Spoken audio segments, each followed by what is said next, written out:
can we just go to the Chagos Islands then? And yes, I'll go to the Chagos Islands. So, when are we sailing? This is the one where there's Diego Garcia, which is an American base, and we rent it to the Americans because they're part of our overseas territory.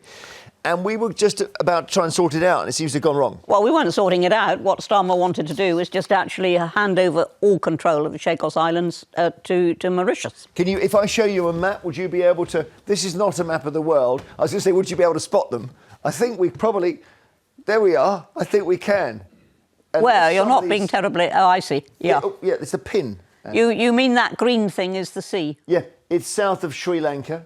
It's east of Somalia. I'm just pointing out stuff now.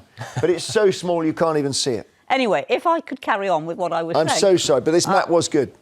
So Keir Starmer wanted just simply to hand it back to Mauritius, about which there was a lot of concern because there's a big US base there and Mauritius is an ally of China. However, two things have now happened. One is Trump's got elected. The other, perhaps less well known, is that the Chagos Islands government has also changed. Oh. And we got a new leader in Mauritius. So they both want to scrap that deal. Right. They both and the deal would have been us essentially saying, you can have it back, Mauritius, but in about 100 years, but in the meantime, we will rent it off you.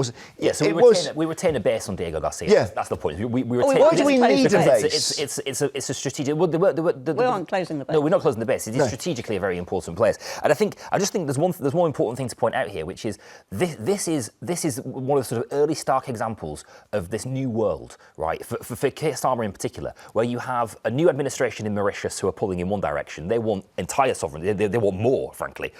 You've got a new administration in America who are pulling in the other direction. And this is the new world order. This is the new world axis. And the United Kingdom risk falling through the cracks as the West and the East pull in different directions. And I don't know what... So we can use the base as well. But I mean, we're not going to be invading anyone in the next 1,000 years or so because we haven't got any equipment. We may not be invading. There is always the possibility, of course, that places may be invaded, in which NATO then becomes involved. Look, so you don't know. I mean, that's the whole point of military strategy. You don't know what's going to happen. But do you think Trump has had even one conversation where he has used the word Chagos? I just can't imagine it. Really? Why not? Well, because I just don't think he's got You mean you can't say it in an American accent? Chagos. Well. No, it's a terrible thing.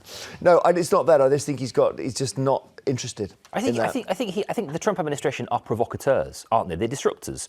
And so whether or not it makes strategic sense, whether it's the right thing to do or not, it is something that a group of people who they are at odds with have pursued. They will only see that as conceding territory. That's all they'll see that as conceding territory. And also it's anti-China. So he doesn't want China going... And there's the China dynamic as well.